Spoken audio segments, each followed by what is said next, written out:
Om Namo Bhagavate Vasudevaya. Om Namo Bhagavate Vasudevaya. Om Namo Bhagavate Vasudevaya. Om Namo Bhagavate Vasudevaya. Om Namo Bhagavate Vasudevaya. Om Namo Bhagavate Vasudevaya. Om Jnana Timirandasya Jnananjana Shalakaya Chakshurum Militam Yena Tasmai Shri Gurave Namaha. Shri Chaitanya Manobishtam Sthapitam Yena Bhutale Swayam Rupa Kadamaryam Dadati Swapadantikam. Vandeham Shri Guru Shri Uta Padakamalam Shri Gurun Vaishnavamscha Shri Rupam Sagrajatam Sagana Raghunatam Vitam Tam Sajivam Sadvaitam Savadutam Parijana Sahitam Krishna Chaitanya Devam Shri Radha Krishna Padan Sahagana Lalita Shri Vishakhanvitamscha. Hey Krishna Karuna Sindhu Dinabandho Jagatpate Gopesha Gopika Kanta Radha Kanta Namostute. Tapta Kanchana Gaurangi Radhe Vrindavaneshwari Rishabhanusute Devi Pranamami Hari Priye. Mancha kalpatarubhyascha kripa sindhubhya eva cha patitanam pavanebhyo vaishnavebhyo namo namaha. Namo Vishnu Padaya Krishna Prishthaya Bhutale Srimate Bhakti Vedanta Swami Niti Namine. Namaste Saraswate Deve Gauravani Pracharine Nirvishesha Shunyavadi Paschatya Deshatarine.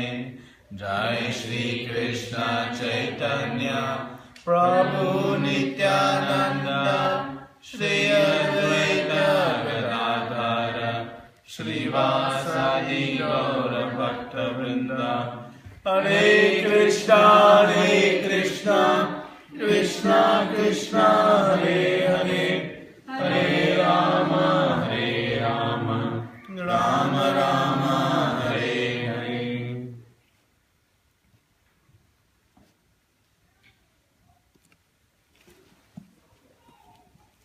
Hare Krishna. Hare Krishna. So, we're entering a very auspicious time of the year. Christmas? Yes, it is very auspicious. It is the holiday season. So it is the giving season. We just celebrated Thanksgiving. And now we're entering the extended holiday period. But the most important thing we can give to anyone is happiness and peace. And so today we'll discuss a little bit about how to give that and how it relates to this most important opportunity we have to participate in Srila Prabhupada's inspired book distribution marathon.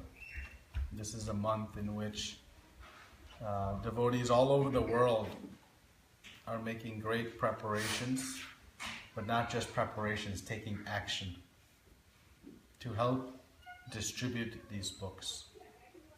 We'll talk a little bit today about the importance of books,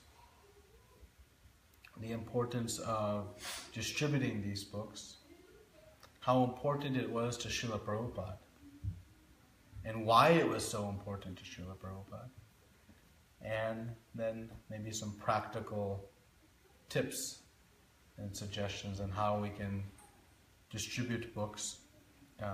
There's so many ways that we can participate that suits our particular interests, capabilities, and desires. It is not a one-size-fits-all. There are many, many different ways in which we can participate in the distribution of these most wonderful books as transcendental knowledge. So, I thought we'd read a verse from the chapter entitled The Most Confidential Knowledge. And in this verse, in this chapter, Krishna is giving the most confidential knowledge. And this is the second verse. He says, Raja Vidya Rajaguyam Pavitram Idam Uttamam Pratyaksha Bhagamam Dharmyam Susukam Kartam Avayam. This knowledge is the king of education, the most secret of all secrets. It is the purest knowledge, and because it gives direct perception of the self by realization, it is the perfection of religion. It is everlasting, and it is joyfully performed. So we'll read the couple paragraphs of the purport. It's quite a long purport. And the length of the purport gives us some indication to the importance of this verse and also what Srila Prabhupada is trying to convey to us. That this knowledge contained within this book is the king of education, Raja Vidya. It is the king of education, and it is the king of confidential knowledge, Raja Guyam. It is the most confidential knowledge. So Prabhupada explains, this chapter of Bhagavad Gita is called the king of education because it is the essence of all doctrines and philosophies explained before. Among the principal philosophers in India are Gautama, Kanada, Kapila, Yagnavalkya, Sandila, and Vaishnava Vanara. And finally, there is Vyasadeva, the author of the Vedanta Sutra. So there is no dearth of knowledge in the field of philosophy or transcendental knowledge. Now the Lord says that this 9th chapter is the king of all such knowledge, the essence of all knowledge that can be derived from the study of Vedas and different kinds of philosophy. It is the most confidential because confidential or transcendental knowledge involves understanding the differences between the soul and the body. And the king of all confidential knowledge culminates in devotional service. Generally, people are not educated in this confidential knowledge. They are educated in eternal knowledge. As far as ordinary education is concerned, people are involved with so many departments: politics, sociology, physics, chemistry, mathematics, astronomy, engineering, etc. There are so many departments of knowledge all over the world, and many huge universities. But there is unfortunately no university or educational institution where the science of the spirit soul is instructed. Yet the soul is the most important part of the body. Without the presence of the soul, the body has no value. Still, people are placing great stress on the bodily necessities of life, not caring for the vital soul. So, what is the purpose of any knowledge? What is the purpose of acquiring knowledge?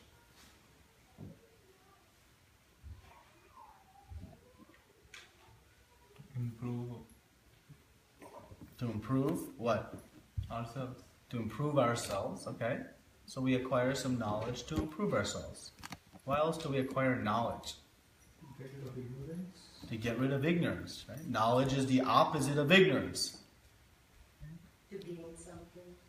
to gain something. Right? So, to get rid of ignorance, to gain something, to improve ourselves, right? We search for knowledge.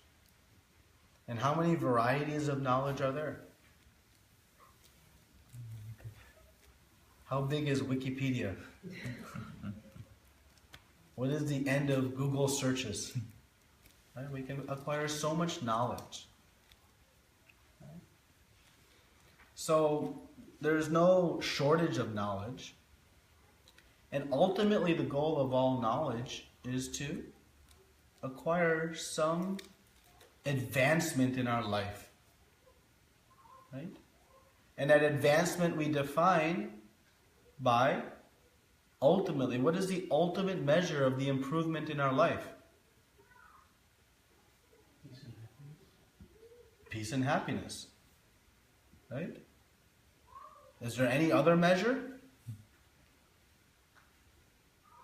No, it is the only measure. So why do I go? Why go to some university to study? What is the purpose of acquiring knowledge from that university? To get a good job. To get a good job. And what is the purpose of getting a good job? Money. Money. And what is the purpose of acquiring money? Health, happiness, car, all these things. Right? So the goal of going to Harvard, MIT, IIT, Cambridge, Oxford, wherever your region may be, there's so many wonderful institutions of knowledge. Right? Very esteemed in their process of educating.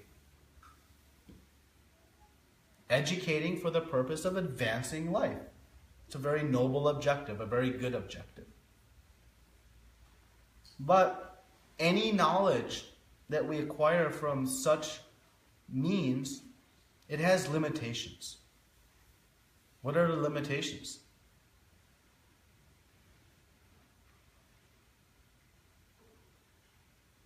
You can only know as much as the person is telling you. Okay, so you can only know as much as the person who is explaining knows. It's temporary. How is it temporary? It all relates to the body. Okay, but how is it temporary? Because once after this, when I die, I forget everything. So Albert Einstein, he's left this world. When he reappeared, did he have to learn 2 + 2 all over again? Yeah. All over. He started from ground zero. Right? He did not get to pick up from where he left off. So whatever knowledge was acquired was reset back to zero. It's like when you're working on some program on the computer and the computer crashes. What happens? You have to go all the way back to time zero. So the knowledge one acquires is very limited in its duration. Okay? And what kind of advancement towards our goal of peace and happiness can this material knowledge get us?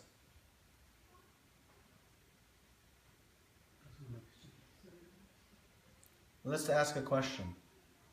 Are people who graduated from what we deem the higher institutions of knowledge, let's take Harvard, are they more happy than those who graduated from what generally people view a lower institution of knowledge?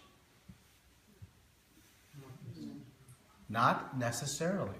Maybe they are, but maybe they are not.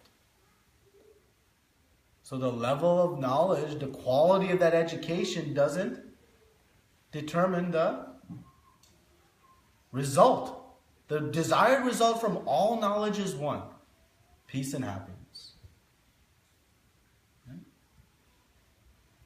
But the fundamental flaw with knowledge that doesn't get to this most confidential topic is that it ultimately will not yield the result we want. When we want peace and happiness, do we want it for just a short amount of time?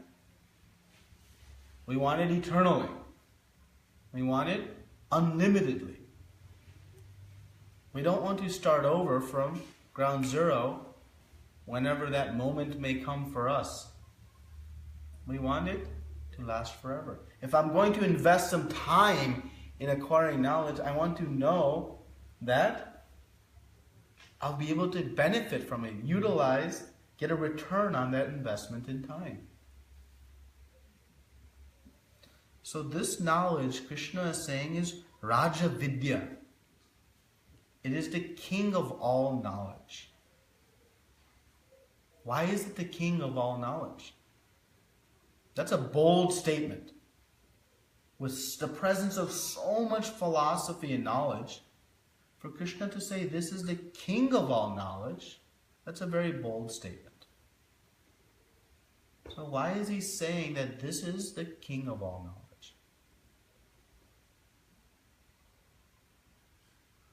It's a science of self-realization. So, because it discusses the science of self-realization. It speaks on the topic of the soul. When Srila Prabhupada was touring, I believe it was Harvard or MIT, maybe it was MIT. Was it MIT? Mm-hmm. You know, he was seeing all the different departments, the engineering department, biology department, physics departments. But he asked, where is the soul department? Where is the department that is educating us on the nature of the soul? Well, since it's absent in all universities, we must then first ask, what is the importance of knowing about the soul? Why shall I endeavor to understand the nature of the soul? So let's go there. Why is this knowledge of the soul so important?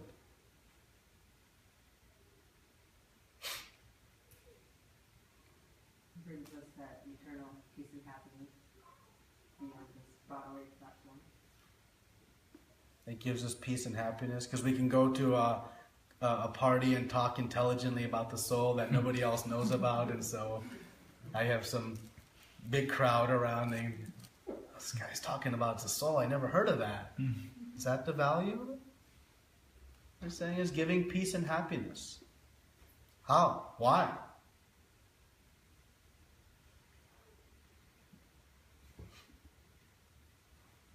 Because that is our true identity. Without knowing who we are, there is no way for us to find peace and happiness. The goal of the human life. It is the Being born, that is the goal which we have to look to and go towards. So that knowledge, or the king of knowledge, is helping us to reach the goal. That is the human body is considered to be the boat, and Krishna is supposed to be the boatman leading us through. yeah. So by acquiring this knowledge, probably it will help us to cross the samsara or the material.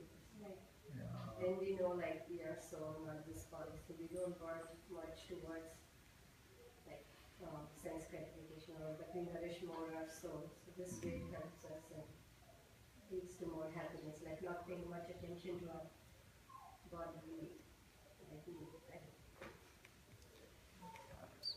Because the soul is the means by which one can experience real happiness. Real happiness cannot be experienced through the body. Because the body is material, which means it's temporary. And any temporary happiness gives us frustration and disappointment. Ask a child who has temporary amounts of playtime, temporary amounts of ice cream, temporary amounts of chocolate. We have temporary amounts of vacation, temporary amounts of funds to buy cars, temporary amounts of funds to buy homes. We always want more. So the body, the material platform will never yield happiness, real happiness. It will give some temporary enjoyment for sure. It is not that it doesn't exist, but it exists in very small quantities. So to unlock the means for real happiness, one must come to understand the soul, the science of the soul. And this knowledge is Rajaguyam, which means it's very confidential. It's not so widely known. Not confidential in the sense we shouldn't tell anyone. It's confidential in the sense it's not so widely known.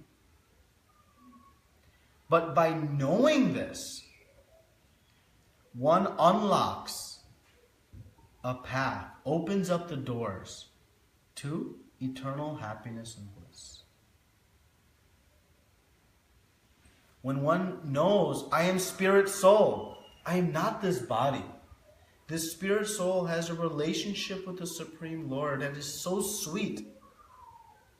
And in performing this most confidential activity of devotional service, of bhakti, one amasses so much pleasure and happiness that everything else pales in comparison, seems very insignificant. But now, how many of us even had an opportunity to understand what is the soul before picking up one of Srila Prabhupada's books? If you read the second chapter, the first 30 or 40 verses, Srila Prabhupada is taking a virtually impossible topic for us to understand because it's so subtle. To understand something subtle, which means we can't see it, we can barely contextualize it, we can't quite put our hands around, is very hard to understand. Right? It's hard to understand the topic of ether. Right? When we try to explain it, it's hard to grasp. Well, the soul is such a subtle topic. Yet, Srila Prabhupada is presenting it in the purports after in commentary of the verses spoken by the Lord, to make this topic of the soul so easily understandable by us. To understand that it is like the car and the driver. This analogy that helps us see, contextualize, understand this nature of the soul. Makes it understand that there's a connection between this supreme soul, this spirit soul, and the super soul. So this knowledge that Krishna is calling Rajavidya Rajaguyam, it is a king of all knowledge because it delivers the king of all results, which is eternal peace and happiness. Is that result available from any other knowledge? No matter how expert I become in physics, can I find eternal peace and happiness? No matter how expert I become in English literature, history, calculus, any language, medicine, engineering, law, how much happiness and peace that knowledge can give me? It's very limited. But what is the power of this knowledge? It's unlimited. Because as soon as we begin to understand that we are spirit soul, everything can become very clear to us. But how to understand these topics? It must come from scripture. Come from books. Because the only one who really knows how to find the ultimate perfection of life is the Supreme Lord. Because He has it. He has it. If I know the combination of a lock, you can guess the combination of the lock, but you don't know it. Because it is my lock, I have the knowledge to unlock that lock. Only I have it. So in order to know how to unlock this lock, you have to me. Krishna has the perfection of everything. And by inquiring from Him, we can then understand how to unlock this perfection of life. And where He has given this perfection of life? In His teachings. And one of His principal teachings, which He is saying, this knowledge is the king of education. So many, even spiritual literatures are there. Scriptures are there. Is there any shortage of scripture? How many of us are prepared to study all the scriptures? No. We want the shortcut, the Cliff Notes version. So Krishna is saying, this knowledge is the king of it all. Prabhupada explains in the purport the great potency of this Bhagavad Gita. In the introduction, he says that the purpose of studying the Bhagavad Gita is for one reason: to obtain relief from the sufferings of the material world, this samsara. That is why what one can obtain from studying this Bhagavad Gita. Relief from the miseries of this material world. And it starts with understanding the confidential, subtle science of the soul. And that is why Krishna speaks about that immediately in the very beginning of his instructions in the 2nd chapter. But it's very confidential, but extremely powerful. So there is no other knowledge that exists in the world that can give us this answer. And Krishna has the source of this knowledge. So how are we going to get it? How do we get it? Arjuna was able to get it because Krishna was speaking to him. And how are we able to get it? Through parampara. As Krishna explained, this is the means by how knowledge is passed down, through disciplic succession. The saintly kings understood the knowledge in this way. Evam parapaktam imam rajasya vidu sakala neha mahata yoga nashta parantapa. It says in the 4th chapter. This is how knowledge is passed down. So Srila Prabhupada has presented this transcendental knowledge coming in its original form, as it is, and presenting commentary that comes from the Vaishnava Acharyas who have commented on this. And so we have the opportunity to receive this king of all knowledge. So these books that have been presented are of no simple, nice to read books.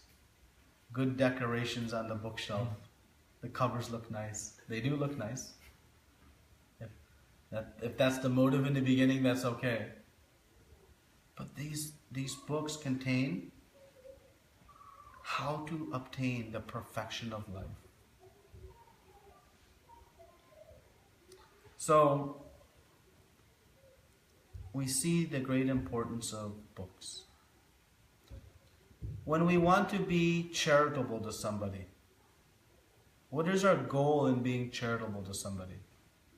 When we want to be philanthropic, what do we want to do? What is our goal in being philanthropic?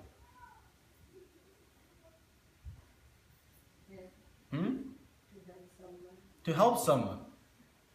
What do we want to help someone from? From their difficulties. If whatever difficulties is affecting them, we want to help them. That is the goal of any philanthropic effort. Right? And what kind of relief do we want to give them? Permanent relief. We want to give them a means by which they can pick themselves up from their position of suffering and achieve a position of content, of peace. And permanently. That is the goal of all philanthropic efforts. So what is the greatest help we can give someone? Knowledge of self. knowledge of the soul. How? Because through the knowledge of soul, one can obtain eternal relief from the ocean of material existence. Prabhupada says this Bhagavad Gita is the key to obtaining relief from the material suffering. The greatest thing we can give to someone is not $1 million. It may seem like that. But are all millionaires happy and peaceful? No. Some are, some are not. Many aren't. But what is it that we can give to someone to give them the greatest relief from their suffering? This knowledge. And this knowledge is contained in the books. So what is the best gift in this holiday season of gift giving we can give? Is there anything other of value we can actually give? How powerful this knowledge is. Krishna says in the 2nd chapter, 41st verse, that whatever knowledge one acquires is eternally theirs.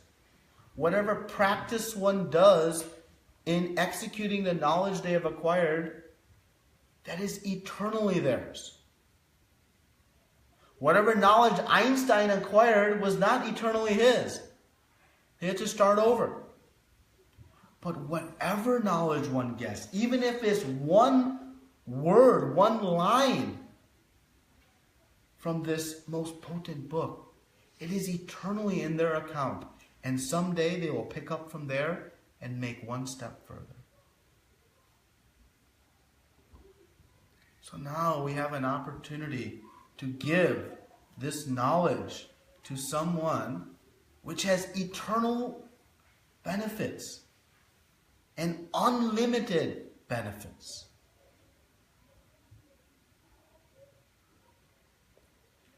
And it only costs $10. That's a bargain. That's a return on investment that is incalculable. But sometimes we are shy to give. Right? Thank God. Our shyness is due to not understanding the value of what it is that we're giving. No one would be shy to give $1 million to somebody. We'd be running.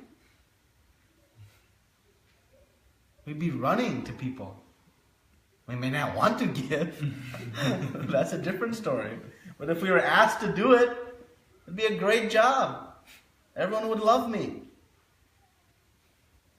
Trust me, when you begin to distribute these books, you see how people reciprocate with you. And know that you are giving them something that is unattainable by the studies of everything in this material world. Even if the book is not even opened, there is so much knowledge. Just by holding the book in their hands, they have begun their process back home to perfection of life. Just by holding the book, the process begins. What to speak if they actually open it? If they're not going to read, even the pictures are so captivating. Just show the pictures. And one's intrigue and interest will slowly sprout, manifest. So, this book distribution knowledge, this is not a new phenomenon. This has been going on for hundreds of years, actually.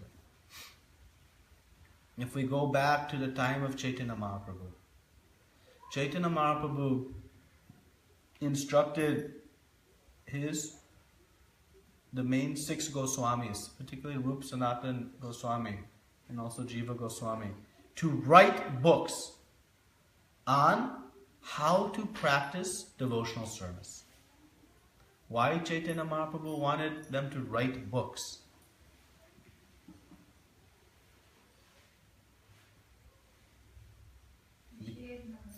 To share knowledge. It is a means to really share knowledge.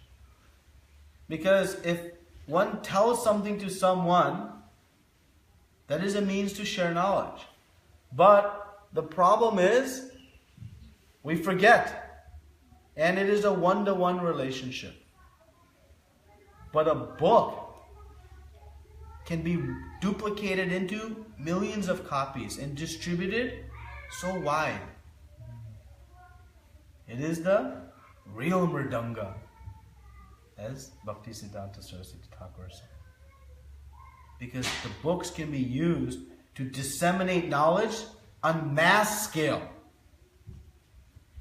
to share this great wisdom. So Chaitanya Mahaprabhu instructed the 6 Goswamis. And under the leadership of Jiva Goswami, he organized what we think to be the first known book distribution party, in which Narottam Das Thakur, Shyamananda Pandit, and Srinivas Acharya, the 3 of them went out with a bullock cart loaded of books and began distributing books. This was several hundred years ago. And this process is continued in our Guru Parampara. Bhaktivinoda Thakur is called also the 7th Goswami for the number of books he wrote on this science of devotional service. Bhaktisiddhanta Saraswati Thakur, his son, at a very young age, figured out how to operate a printing press so he could facilitate his father's printing of books. And we know what was the essence of Srila Prabhupada's entire mission?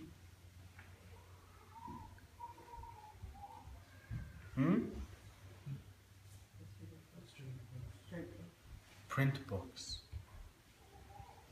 His spiritual master Bhaktisiddhanta Saraswati Thakur told him on the banks of Radhakund that when you get money, what you should do? Print books. The first priority is to print books, because by printing books, this knowledge can be shared with whoever has some desire to see and experience this path of perfection. This instruction was given to Srila Prabhupada very early, and it stuck to him in the core. And he understood that this was his mission, to print books, to distribute books around the world. And so, Srila Prabhupada took the instruction of his spiritual master as his life's mission. And when he came to the West, he came equipped with the first canto of Srimad Bhagavatam. He had completed the translations and purports for the first canto of Srimad Bhagavatam. And with that, he began this International Society for Krishna Consciousness. Now, Srila Prabhupada, his effort to produce these books is beyond comprehension. So in 11 years, 12 total, but some say 11, but even if you say 12 years, he produced 24,000 pages of manuscripts. If you divide 24,000 by 12 times 365, meaning the number of days in 12 years, that is 5.7 pages. Every day he was writing a 5.7 page paper on this most detailed topic, this most confidential knowledge. And at what age he started? 70. At the age of 70. It is not humanly possible. No one has authored so much information. And as Srila Prabhupada said, I am not authoring this. It is coming from the Supreme Lord Himself. Think about that. 5.7 pages every day. And he didn't write every day, translate every day. Sometimes he would go weeks without, because he would meditate on each and every word that's presented in his purport to present exactly the essence of the point he was trying to convey. Sometimes for weeks he would be stuck in one part, trying to find the right way to present this, so that all of us, with all of our anarthas and doubts and misconceptions, would be convinced. He wrote. And when did he write? When all of his young disciples in their 20s, this old person by material calculations, would wake up at midnight after having taken rest for 1.5 hours. He would wake up at midnight when everyone else was sleeping, and he would dictate these purports. How many of us would like to have a one-on-one conversation with Srila Prabhupada? Anybody would like to have a one-on-one conversation with Prabhupada? When we read his purports, if you see how he was speaking into a dictaphone, from that dictaphone, it's coming into the purports. And when we read the system of mysticism described by Lord Krishna to Arjuna, that is exactly Srila Prabhupada speaking directly to us. Every night he sat down to translate, he would take this process. 4 hours he would dictate. And those tapes would then be put into typeset. All the while, he was traveling the world. 14 times he circled the globe. 108 temples he established. Over 5,000 disciples he trained in the process of devotional service. Tens of thousands of letters he wrote. Interviews. This is before emails. This is before Facebook.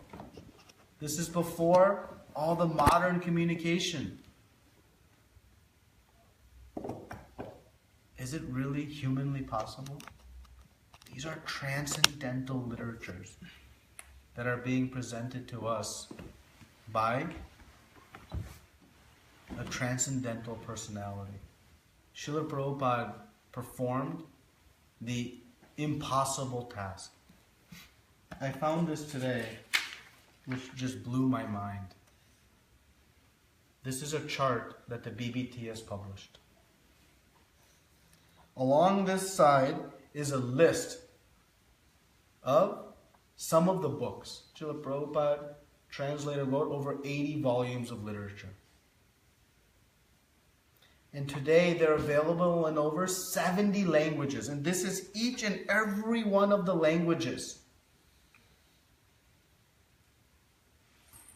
It's staggering. Half of these languages I've never even heard of.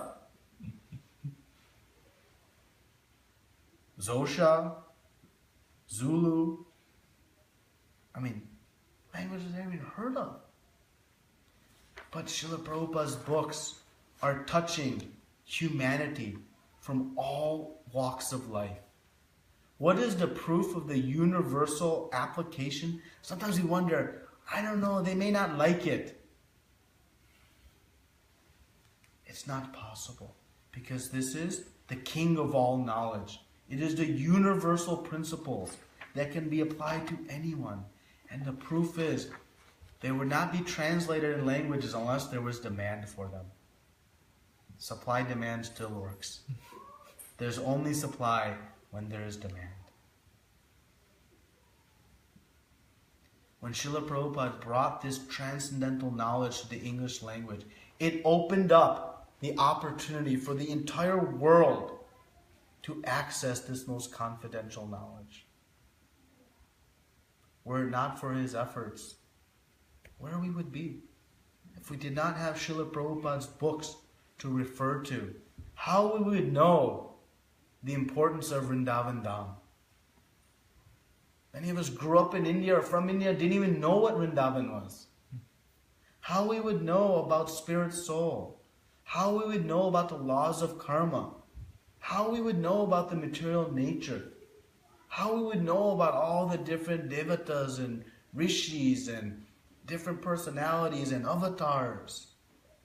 How we would be able to make sense of anything. How we wouldn't even know why we do so many different rituals and processes. How would we even know what festivals to celebrate?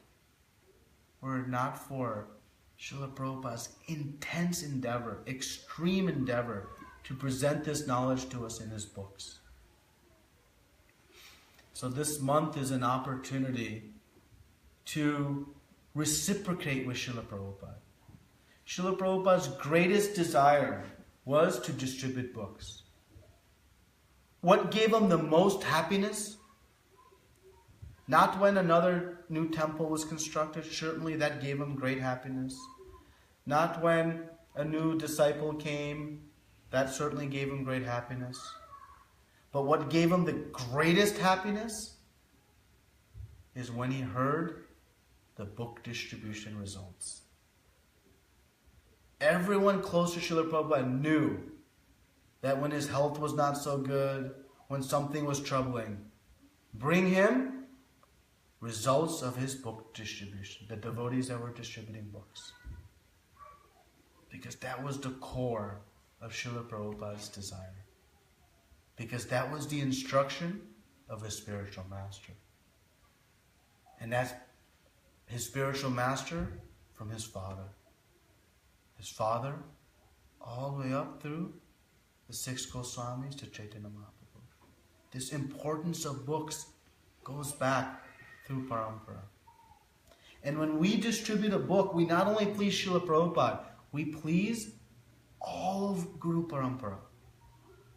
With just one book we distribute. And it is the perfect knowledge we can give. I will read some quotes from Srila Prabhupada, just in concluding. These are Srila Prabhupada's quotes. More than anything, I want that my students should distribute literatures profusely all over the world. And this should be the foremost concern, how to do it properly. I want that every respectable person has a full set of Bhagavatam and Chaitanya Charitamrita in his home. The success of your preaching will be substantiated by how many books are sold. The artists who sell many, many books, but not to irritate the public. It's very important. Books are the basis of our movement.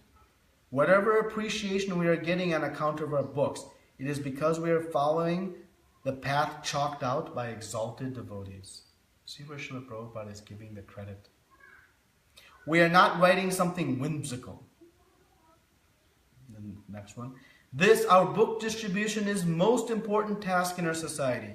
Therefore, I'm giving so much stress and I'm working so hard on this. Because this is my life and soul, according to the order of my Guru Maharaj.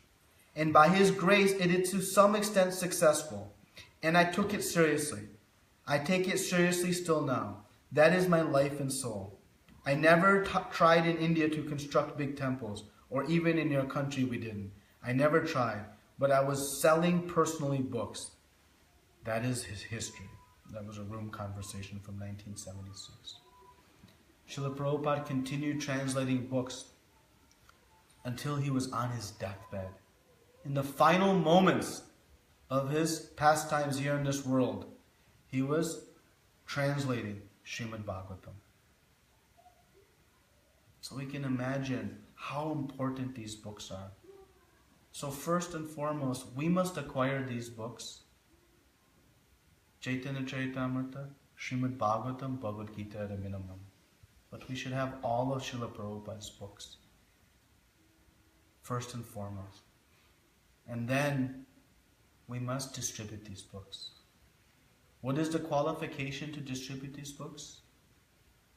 Simply desire and surrender to the mercy of Srila Prabhupada. We don't have to be expert Vedic scholars to know what is in these books. Some of the early devotees, they hadn't even opened them and they were distributing Bhagavad Gitas. There are many funny pastimes, but I'm sure today, we just have to desire and have some faith that you are giving the greatest of all things that we can give. And know that Srila Prabhupada was most pleased when these books were distributed. How many books have been distributed around the world by the BBT? 520 million. That's 500 million books have been distributed around the world. Can't we distribute 10? 500 million books have gone. Can we not distribute 20? 25? We don't know 25 people that we love, that we can share this knowledge with? And if we don't, just go into the streets, someone will take.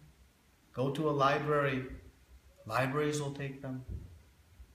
We can distribute them in motels. So many ways to distribute them.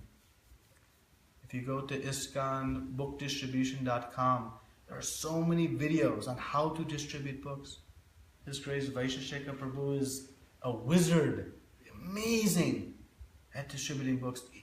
If you YouTube book distribution, he gives so many amazing videos. Just watching him do it, you'll want to run out your front door.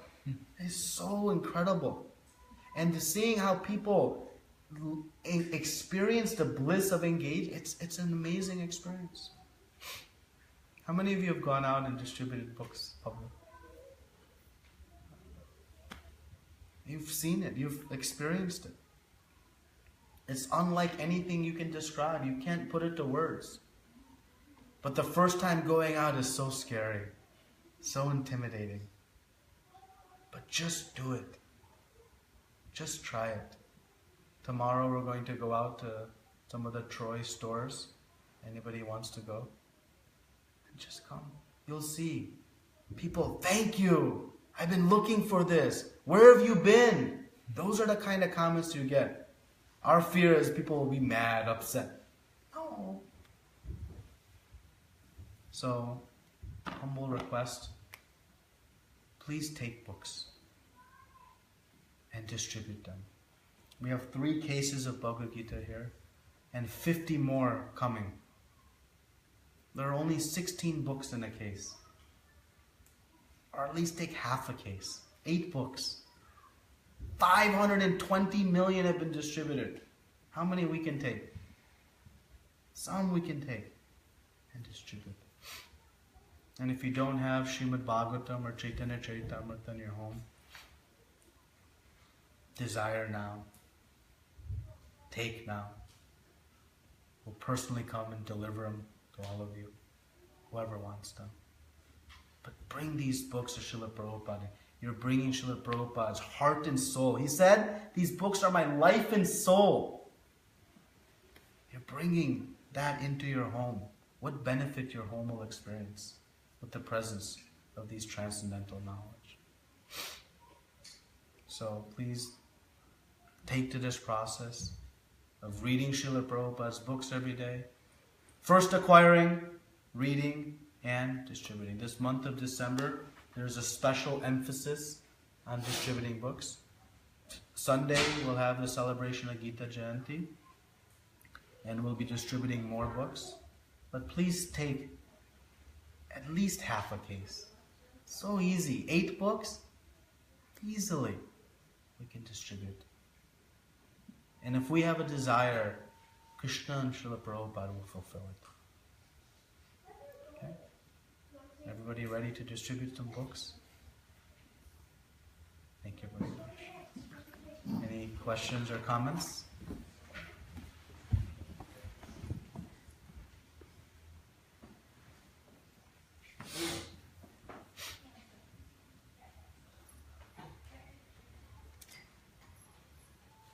No questions?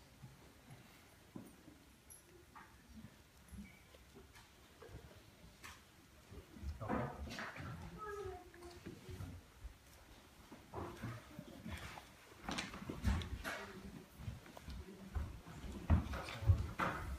Chant some japa now and pray for mercy of Srila Prabhupada that we can distribute his books with great enthusiasm and love. Thank you very much. Srila Prabhupada ki Jai.